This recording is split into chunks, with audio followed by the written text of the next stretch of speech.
Today I have my full coverage foundation routine for you guys, and I hope you enjoyed this video. So I would just say, let's get started.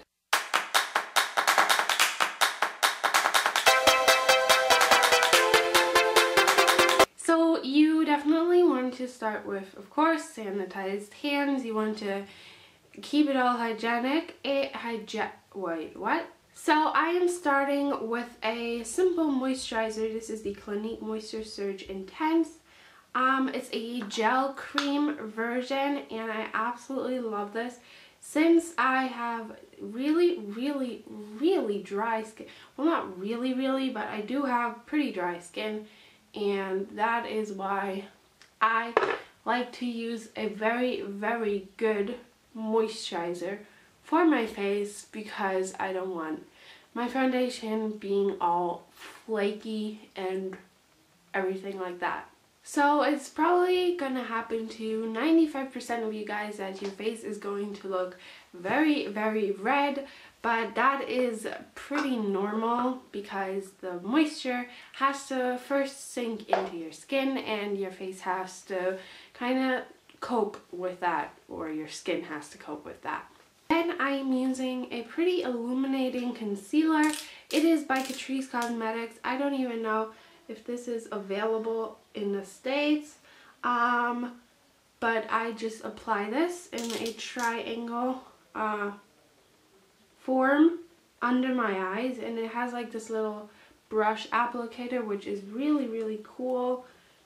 And I do that, and then I don't really have the time, or I'm not really like into blending out my concealer with my finger, so I just take my damp beauty blender and use that pointed tip to blend in the concealer under my eyes. Of course, I am very light-handed with this so that it doesn't hurt that sensitive skin.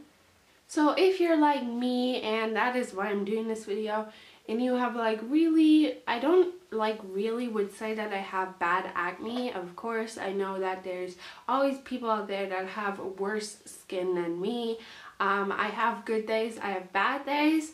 I actually picked a bad day just for this video because I wanted to demonstrate to you how it really is when I need full coverage, a full coverage foundation look.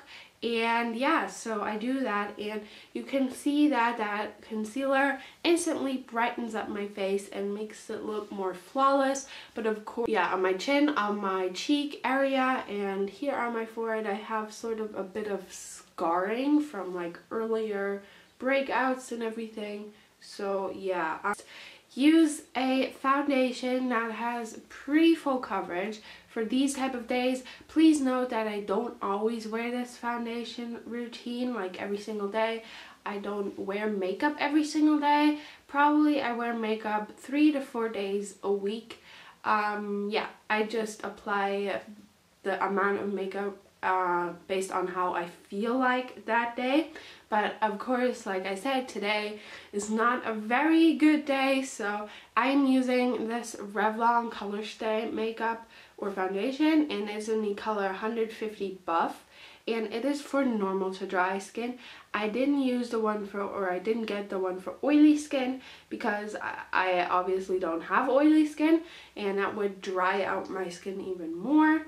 But yeah, so I got the more like hydrating version of this foundation, and the only downside of this foundation is really that it doesn't have a pump, which I'm always telling myself, you'll get a pump next week, you'll get a pump in a couple of days, but I never do. So please if you buy this foundation, I would recommend getting a pump, and don't procrastinate like I do. I take my beauty blender, dab it into the foundation, and then I just dab it on to my skin like so. And I really think that for this foundation, the beauty blender is the best option, especially when you have like dry skin. I don't really prefer using a brush for applying your foundation. I would say for dry skin people or for dry combination skin people like me, I have a pretty oily, or well, a semi-oily T-zone, but the rest of my face is pretty much dry. But I would recommend a beauty blender for those skin types because it really does press the foundation into the skin and really makes it look flawless. And of course, from close up, you will of course still see, like if you're like me and you have like a bumpy skin and sort of spotted skin, when you get a bit closer you'll definitely see those little bumps still, but like from afar you will think that the person has a flawless face. Yeah, I just do that on my entire face, and this one gives super amazing coverage, and two just makes your skin look flawless and evens out the redness, and just, yeah, it's my favorite foundation to use for bad days like these.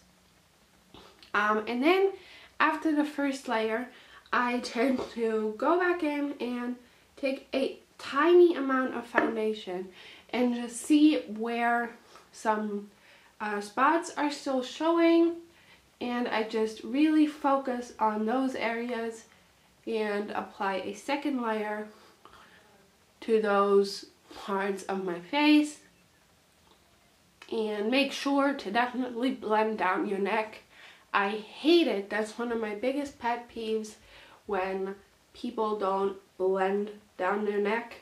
I hate that. I mean, if you don't do it, fine, but I think that doesn't look complete in the end.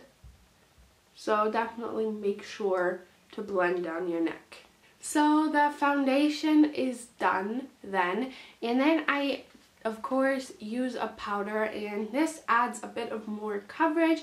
This is the MAC Mineralized Skin Finish Natural in the color medium, and this is perfect for my skin, and it is not too mattifying. It just really, I just put this onto my T-zone, and I don't even use a brush. Like, I don't like really using brushes for like the face makeup, because I think that it looks better on myself when I really press it in with a beauty blender. And I just powder over. Of course, I have dry skin, but I still like to sort of secure that foundation.